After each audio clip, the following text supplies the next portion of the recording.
കരൾ സംബന്ധമായിട്ട് ബുദ്ധിമുട്ടുള്ള ആൾക്കാർക്ക് ഓർമ്മശക്തി നഷ്ടപ്പെടുവോ? എന്നാൽ നിങ്ങളൊരു കാര്യം ആലോചിച്ചോളൂ.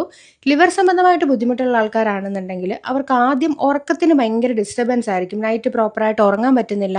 പകൽ സമയത്ത് ചിലപ്പോൾ കുറച്ച് നേരം കിടന്ന് ഉറങ്ങും. ഇങ്ങനെയായിരിക്കും ഇവരുടെ തുടക്കം ഉണ്ടാവുക. കാരണം ലിവറിന് നമ്മുടെ ബോഡിയിൽ ഒരുപാട് ഫങ്ഷൻസ് ഉണ്ട്. അതിലൊന്നാണ് നമ്മുടെ ബോഡിയിൽ ടോക്സിൻസിനെ റിമൂവ് ചെയ്യുന്നത് ലിവറാണ്. അപ്പോൾ ലിവറിന് കംപ്ലൈൻറ്റ് വന്നു കഴിഞ്ഞാൽ ഈ ടോക്സിൻസ് നമ്മുടെ ബോഡിയിൽ തന്നെ അടിഞ്ഞുകൂടും. അതിലൊരു ടോക്സിനാണ് അമോണിയ. ഈ അമോണിയ ലിവറിനുള്ളിൽ തന്നെ അടിഞ്ഞു കൂടിയിട്ട് അത് ബ്രെയിനിലേക്ക് ചെന്നിട്ട് ഹെപ്പാറ്റിക് എൻകെഫലോപ്പതി എന്ന് പറയുന്ന ഒരു സ്റ്റേറ്റിലേക്ക് എത്തും. ആ സമയത്താണ് ഓർമ്മക്കുറവും ബുദ്ധിമുട്ടൊക്കെ വന്നിട്ട് ചിലപ്പോൾ ആ ഒരു വ്യക്തി കോമയിലേക്ക് വരെ പോകാനായിട്ടുള്ള സാധ്യതയുണ്ട്. അതുകൊണ്ട് തന്നെ നിങ്ങളുടെ അറിവിൽ ആർക്കെങ്കിലും ലിവർ സംബന്ധമായ ബുദ്ധിമുട്ടുകൾ ഉള്ളവരാണെന്നുണ്ടെങ്കിൽ ഈ പറഞ്ഞ പോലെ ഉറക്ക സംബന്ധമായ ഓർമ്മ സംബന്ധമായ എന്തെങ്കിലും ബുദ്ധിമുട്ടുകൾ തോന്നുന്നുണ്ടെന്നുണ്ടെങ്കിൽ എത്രയും പെട്ടെന്ന് ഒരു ഹെപ്പാറ്റോളജിസ്റ്റിനെ പോയി കാണണം. എന്തുകൊണ്ടെന്നാലും നിങ്ങൾ ആ പ്രോപ്പർ ടൈമിൽ കാണിച്ചില്ല എന്നുണ്ടെങ്കിൽ ലാസ്റ്റ് ഒരു ലിവർ ട്രാൻസ്പ്ലാന്റേഷൻ വരെ എത്തിയേക്കാം.